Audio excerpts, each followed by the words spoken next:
शर्मा जी को आशीर्वाद देना चाहती थी। उसमें आप लोगों ने ये कार्यक्रम कर लिया, तो दोनों बातें हो गई। कुछ अपने मन की बात भी, कुछ चुनाव से संबंधित बात भी। और आज की परिस्थिति में खास करके मुजफ्फरपुर, जो बिहार की सांस्कृतिक राजधानी है, इनके लोग किस तरह से अपनी संस्कृति के बारे में, राजनीति के बारे में सोचते हैं, मुझे मालूम है। तो मैं सुरेश शर्मा जी को आशीर्वाद के साथ-साथ अपने मन की बात भी कुछ ये कहना चाहूँगी, बाँटना चाहूँगी। मुझे सुरेश जी ने बुलाया था, निमंत्रण दिया था, मुझे अपने मन से ही आना चाहिए, लेकिन कुछ ऐसी परिस्थिति हो गई मेरे मेरे शरीर के साथ भी, और घर में भी ऐसी परिस्थिति हो गई, मैं नहीं आ पाई। लेकिन सच बात तो ये है कि मन तो वही है, क्या हो रहा है, कहाँ हो रहा है, सब पता करती रहती हूँ। तो मुझे ऐसा लगता है कि चुनाव के समय 5 वर्षों तक सुरेश शर्मा जी वहाँ रहे, कई वर्ष मिनिस्टर रहे, और जो कुछ भी काम किया है, बहुत जगह शिलान्यास किया है, काम चलेगा।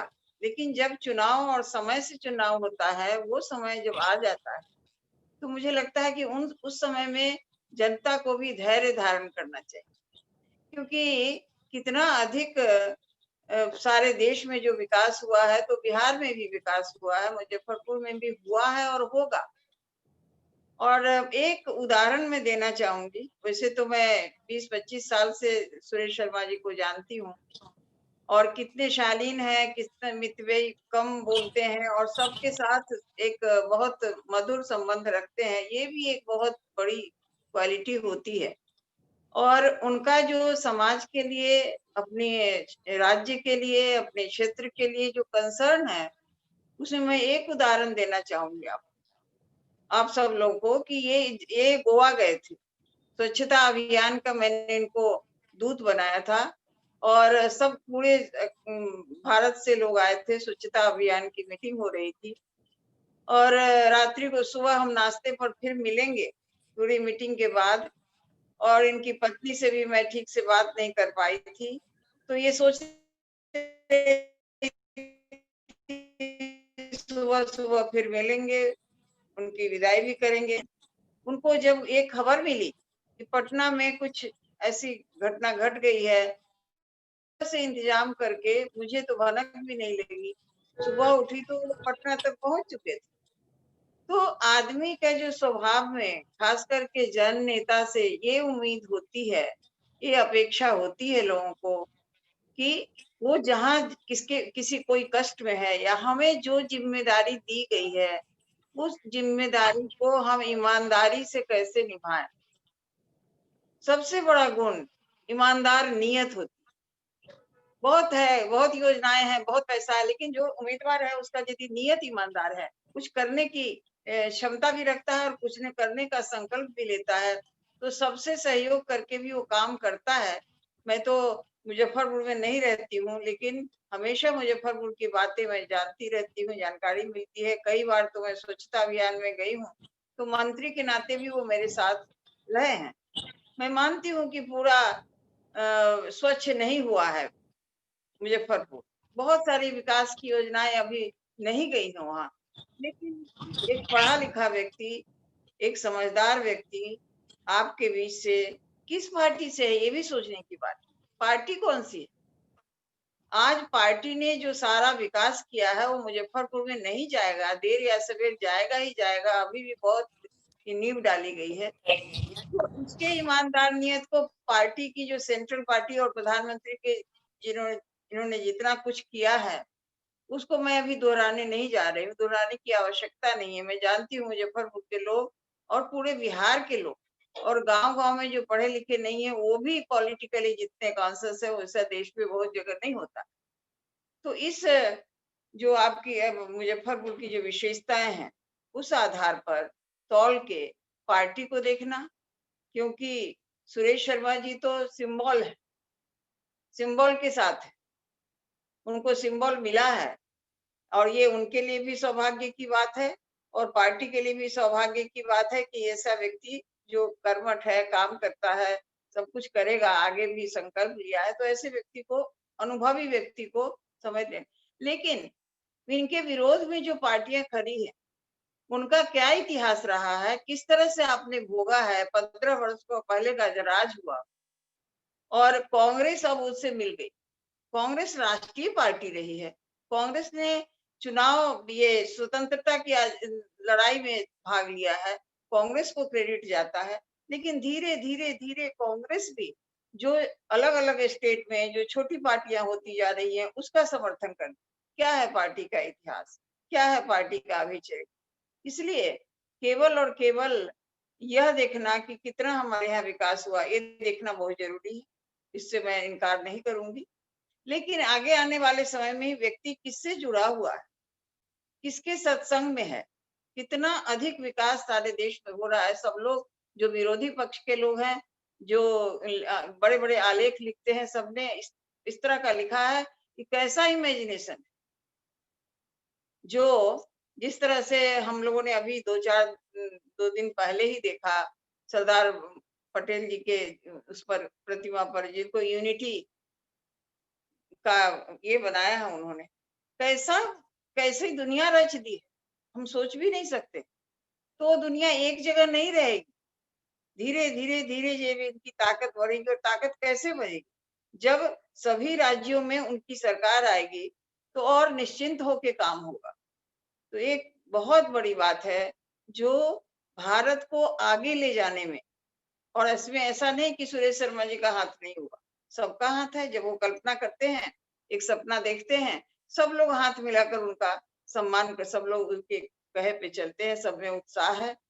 कोई उम्मीदवार कहीं भी डिमोरलाइज नहीं है पूरे भारत, चाहे वो लोकसभा का चुनाव हो, चाहे विधानसभा का चुनाव हो। सबके मन में जब चुनाव आता है तो लगता है एक बहुत बड़े कल्पनाशील देशभक्त व्यक्ति को, जो भारत को पूरे विश्व में नाम करवा दिया, ऐसे व्यक्ति का ये हाथ बने, उनका सहयोग देंगे। और वो सहयोग देते देते उस तरह का विकास अपने यहाँ भी आएगा।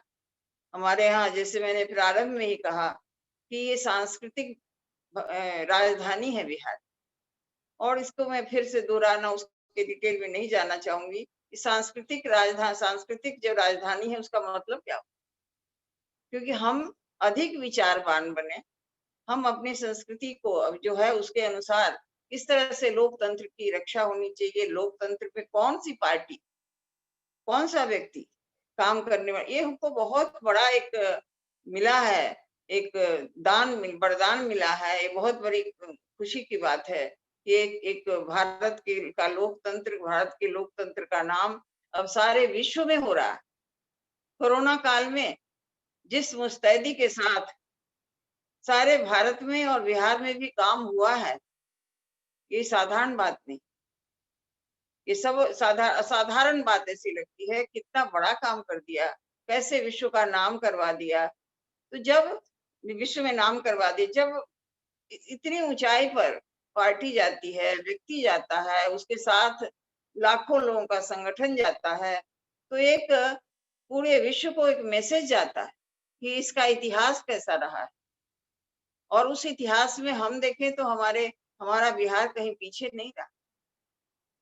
तो अभी बिहार का चुनाव है, हमें बिहार के ऊपर कंसंट्रेट करना है, और बिहार के ऊपर ही कंसंट्रेट करके लोग बातें भी कर रहे हैं।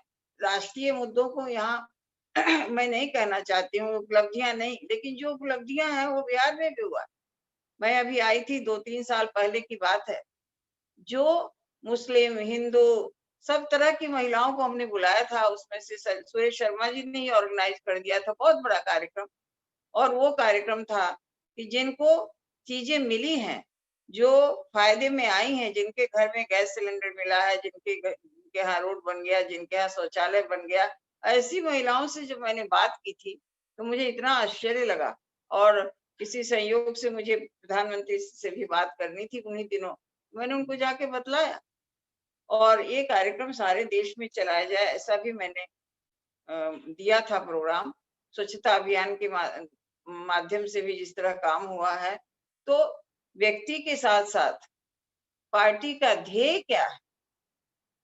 और बिहार और खास करके मुजफ्फरपुर, सब तो वो जो बड़ी पार्टी है, इतनी बड़ी पार्टी हो गई, उसी का अंग है, उसी को आगे बढ़ाने वाला। तो इस बात को ध्यान में रखकर आप मतदान करेंगे। आपकी बड़ी बहन के नाते अनेक रिश्तों में मैं मुजफ्फरपुर से बंधी हुई हूँ। उन रिश्तों के नाते मैं अब तो मुझे लगता है कि मैं सबको आशीर्वाद देने की श्रेणी में ही आ गई हूँ।